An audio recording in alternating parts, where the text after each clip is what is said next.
बचपन से यही सुना है कि माँ से ही मायका होता है।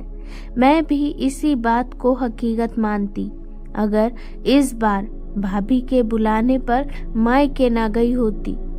आज 4 महीने हो गए माँ को गए। उस वक्त तो लगा था कि मायके से नाता ही टूट गया है। अपने ख्यालों में खोई पीहू ट्रेन से अपने घर वापस जा रही थी।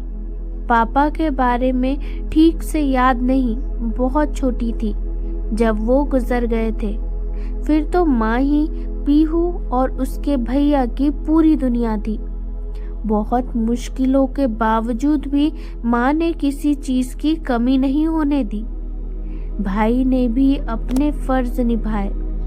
पहले अपने से काफी छोटी बहन की शादी की, फिर खुद शादी की। भाई की शादी होने के बाद भी पीहू भाभी से ज्यादा माँ के ही नजदीक थी। अपने दुख सुख माँ के अलावा किसी को नहीं बताती थी। मायके में उसकी दुनिया माँ तक ही सीमित थी।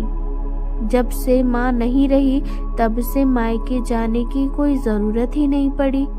लेकिन इस बार गर्मियों की छुट्टियों में पारुल भाभी और बच्चों के आमंत्रण को नकार ना सकी।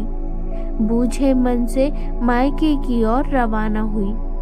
घर पहुंची तो भैया भाभी और बच्चों ने दिल खोल कर स्वागत किया। लेकिन फिर भी कहीं दिल का एक कोना खाली ही था। खाने में भाभी ने सारी चीजें पसंद की बनाई थी। रात को भाभी से आग्रह किया कि मेरा बिस्तर माँ के कमरे में ही लगाए।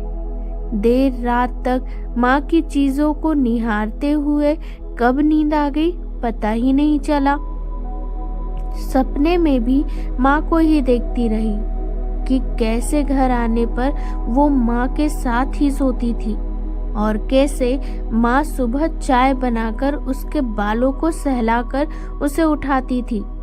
अचानक उसने महसूस किया कि माँ सच में बगल में बैठकर उसके बालों को सहलाकर उसे उठा रही है। वही स्पर्श, वही खुशबू, वही आंचल की नरमी। बंद आंखों से ही उसकी अश्रुधारा बहने लगी। वो उस पल को बस जी भर के जी लेना चाहती थी कि अचानक उसे याद आया कि माँ तो अब इस दुनिया में नहीं है। उसने झट से अपनी आंखें खोली तो देखा कि सिराहाने भाभी बैठकर उसके बालों को सहला रही है। वो चौंक कर उठ बैठी। भाभी, आप, कोई काम था क्या? पीहू ने पूछा। पारुल ने कहा कि नहीं दीदी, बस आपके लिए चाय लाई थी। आप नहाकर तैयार हो जाइए, मैं नाश्ता लगाती हूँ। जी भाभी, पीहू ने जवाब दिया। चाय पीते हुए पीहू ने ध्यान दिया कि जब से आई हूँ भाभी ने बिल्कुल माँ की तरह ही ध्यान रखा है। मेरी पसंद का खाना, मेरी पसंद का बाथरूम में शैम्पू और साबुन, यहाँ तक कि सुबह उठाने का तरीका भी वही माँ जैसा कोमल स्पर्श, वही माँ जैसी खुशबू, वही माँ जैसा एहसास। शायद भाभी के प्यार को पहले समझ ही नहीं पाई। इसका मतलब मेरा मायका आज भी वैसा ही है जैसा माँ के होने पर था। अपनी ही सोच पर पीहू रोमांचित हो उठी। अपने मन में कुछ निर्णय करके पीहू नहाकर तैयार हुई और किचन की ओर चल दी। किचन में घुसते ही पीहू बोली, अब आप बैठिए भाभी माँ, नाश्ता मैं लगाती हूँ। इस नए संबोधन को सुनकर पारुल ने चौंक कर पीहू की ओर देखा तो पीहू को मुस्कुराते देख वो भी मुस्कुरा दी। ठीक है बिटिया रानी, पारुल ने जवाब दिया।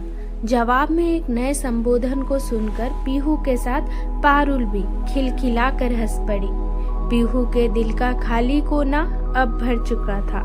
दोस्तों, ये ननद और भाभी की प्यार भरी कहानी आपको कैसी लगी कमेंट करके ज़रूर बताएं। चैनल पर नए हैं तो सब्सक्राइब करना ना भूलें। धन्यवाद।